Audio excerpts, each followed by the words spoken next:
What's up, Lakers fans? What's up? Y'all thought you were invincible. What happened? Y'all thought you were invisible.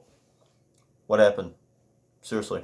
What happened? What happened? How's it going, guys? It is MWT here with another NBA recap video because I am way behind. Now, I need to make sure you guys go ahead and like the video and subscribe to the channel. With post notifications turned on, make sure you hit that bell button because it really does help the channel. So, we got 6 games over the December 17th NBA recaps to go over. Let's get started. Charlotte took on the Sacramento Kings. And the Charlotte Hornets win 110-102. Take a look at this box score if I can access it. Sacramento's main scorer off the bench, De'Aaron Fox, with 19 points, 2 rebounds, 8 assists, and 2 steals. And for Charlotte, off the bench, Malik Monk with 23 points, 10 rebounds, 4 assists, and 1 steal. Matchup-wise, the Kings were up by 2 points in the first quarter. They never led after that. It got to a point where the Hornets were up by 13 points 2 different times in the fourth quarter. And, yeah, the Kings lose the game by 8. It's unfortunate. Now, the next game we got to talk about 0 for 6. 0 for 6. Really, LeBron? Garbage. Because the Pacers beat the Los Angeles Lakers 105-102. And, yeah, the Lakers can't buy a win in Indiana to save their lives. Man, I want to see the record that they have against the Indiana Pacers. LA main scorer was Dwight Howard was 10 for 10 off the bench. I actually want to give it to him. No, because LeBron was 29-9 with 5 turnovers, and Dwight Howard had 20 points, 6 rebounds, and 2 blocks. I'm actually going to give it to Dwight Howard. He played the better game. Wow. Dwight Howard had a better game. So I'm going to give it to him. And Indiana's main scorer was Domantas Sabonis, 26 points, 10 rebounds, 4 assists. Matchup-wise, it was pretty back and forth, actually. The Lakers had a 10-point lead in the first quarter, and they blew that. Then the Pacers were up by 9 points 2 different times in the third, and they blew that. But then they came back and won the game by 3. And Malcolm Brogdon actually saved the game. So, yeah. The Lakers lost. Is this your team, LA? Is this supposed to be the best team? You're only 3 games ahead of second. Is this supposed to be the best team? Doesn't look like it. We'll see what happens against Milwaukee. Now, the New York Knicks blew out the Atlanta Hawks. How? Y'all are supposed to be tanking. The Knicks had a 41-point first quarter. Atlanta's main scorer was Trae Young. He had 42 points, 4 rebounds, 8 assists.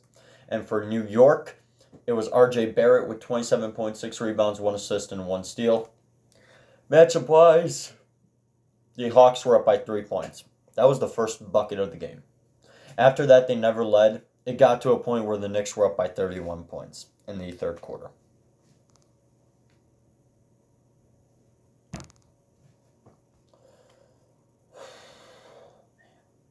Aren't y'all supposed to be tanking? You guys are 7-23. You're making Atlanta look comparable. You're tied with the Pelicans right now. And the only teams that are worse than you are Golden State and Atlanta. What happens if one of those teams get the first overall pick? What happens? Oh, you're out of luck. Just that. You're just out of luck. And, yeah. So,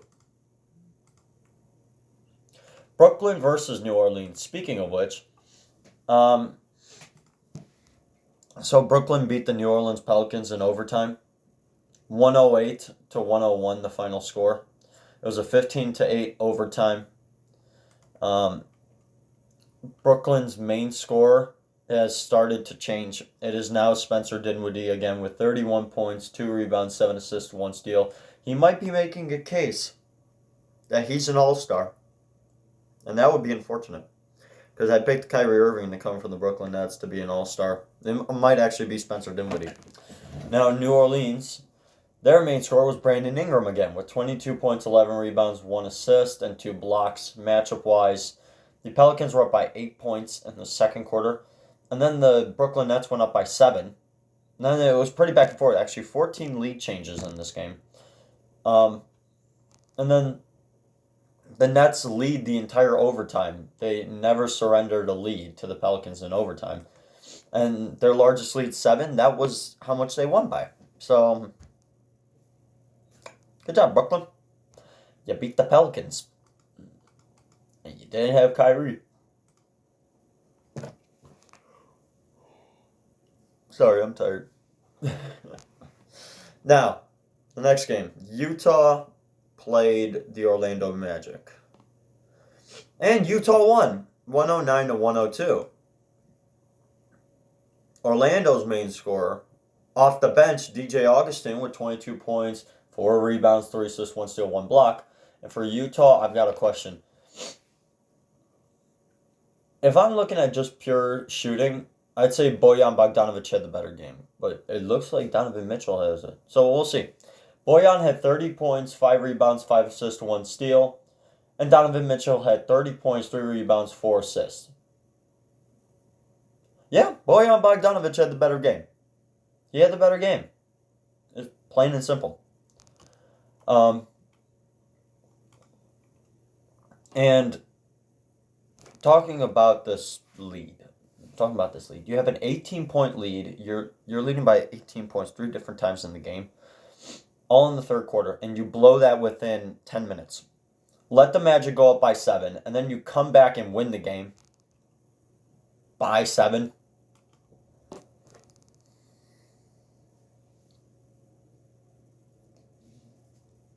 Nope. Not supposed to do that, Utah. Aren't you supposed to be a contender? I picked you guys to be a contender. Please do that. Please answer the call. Because here's the thing. I picked them to be a top 3 team. I thought they'd be better than, Clippers. Well, maybe. Actually, I picked the Clippers and Denver to be the best teams. I picked them to be better than Houston and Dallas. Yeah, they're 6th right now. They're a half game behind the Dallas Mavericks, 2 games behind Denver and Houston, 3 games behind the Clippers, and 6 games behind first. So, I gotta fix that, man. And now, the last game. The Clippers beat the Phoenix Suns. What a shocker, right? The Suns have been spiraling. I should probably say that. Anyways, the Clippers 120 to the Suns 99. This was a blowout. Now, Phoenix, their main scorer was Kelly Oubre Jr., actually. Yep, Kelly Oubre Jr. 19 points, 4 rebounds, 1 assist, 3 steals, 1 block, with 5 turnovers. Now, for the Clippers, it was again Paul George. 24 points, 3 rebounds, 1 assist, 3 steals. Now, matchup-wise, the Suns were up by 3 points in the first quarter. After that, they never led the entire game. Because the Clippers were up by 23 points in the fourth quarter. Towards the end of it, too. And the Clippers win by 21. Just goes to show you how dangerous this Clippers team is. So, I mean, we'll see what happens. We'll see what happens in the future. But, yeah, I'm thinking the Clippers are going to be a really formidable team to face. Honestly, Denver, Houston, Utah, they still have a chance. The Clippers, they're the favored teams to come out of the Western Conference, in my opinion. Now, I know I got December 18th coming up. That one. And one more time, I'm going to say one more time. Make sure you like the video, give it a thumbs up, make it blue, and subscribe to the channel with post notifications turned on. Make sure you ding, ding, ding, ring that bell button so you can get all my notifications. Now, thank you for watching. Made it to the end of the video, didn't you? I will see you guys next time, okay? Peace.